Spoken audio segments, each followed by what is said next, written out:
ask you, have you ever met people that go above and beyond to make sure that change is possible when they discover injustices?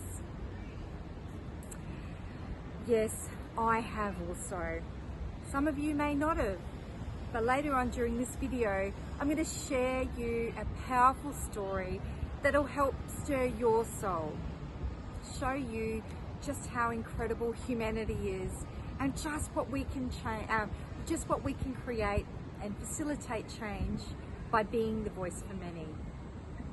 I'm Tam and I'm from Why You Can Too and the Avatar Collective. Thank you so much for tuning in, no matter where you are around this magical globe. I'll do my absolute best to provide some tips and tricks and add value to your life that stirs your soul and inspires you to take action as well. So where I am today has been pretty fascinating and another part of my healing journey into my adoption. So today I'm at the front of Parliament House in Brisbane.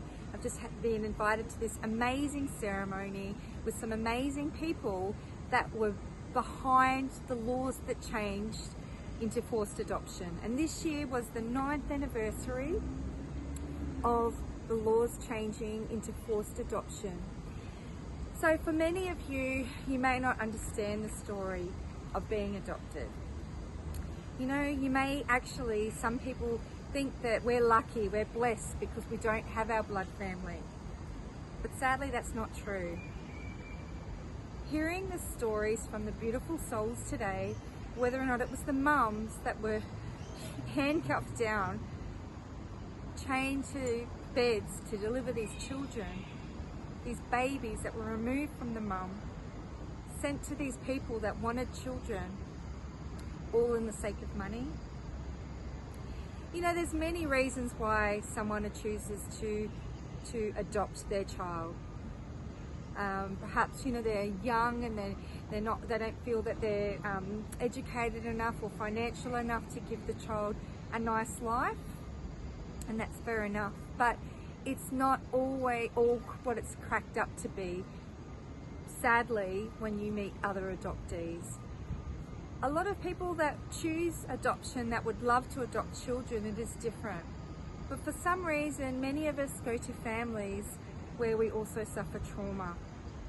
And it's about understanding our journey going through. So this amazing woman today, she changed the laws, she went to Parliament, she was in Parliament, and she'd also adopted children out. And there was another lady that I met today, which really hit a nerve for me, I suppose, because she's an amazing adoptee as well, who was adopted out and was a forced adoption.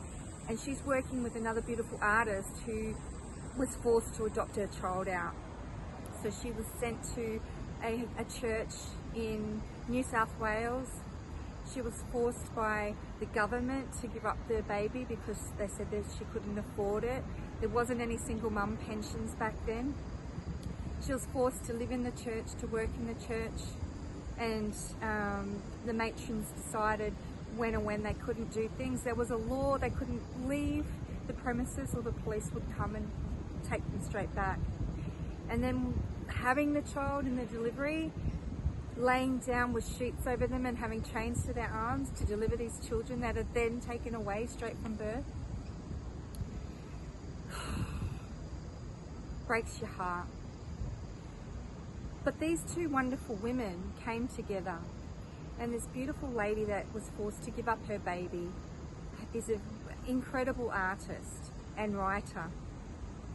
And so the one that was adopted out has actually written a song, and I'll share it, I'll take a photo and put it in the links below. And it's all about her journey, which is quite similar for the majority of us that we share. And so they've teamed up in this incredible artist who had adopted her child out, drew her version of what she felt.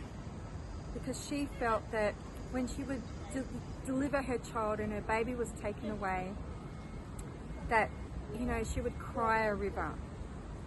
So she's got this beautiful t-shirt that she's created with an artwork on it that's got a lot of water, and it's got the mother in there submerged underneath the water, and it's got the child, the baby, floating away up the top. Really touched me today and really hit me, because many of you would know my story, of my drowning story, where I resuscitated my baby boy. So I could totally relate. But as much as it's a lot of hurt and a lot of trauma, a lot of us that have gone through adoption, you know, we know how to deal with grief, trauma. We develop resilience and strengths right from day one. I'm going to share on another video a little bit about my journey and what I've discovered during my journey and what I've gone through as a result of my journey and what I'm still learning about myself because of my journey. So it wasn't easy growing up in that world, but I quite honestly know that I am the leader for who I am, and I see unlimited possibilities everywhere, and I don't have the fear because of how I entered into the world. My identity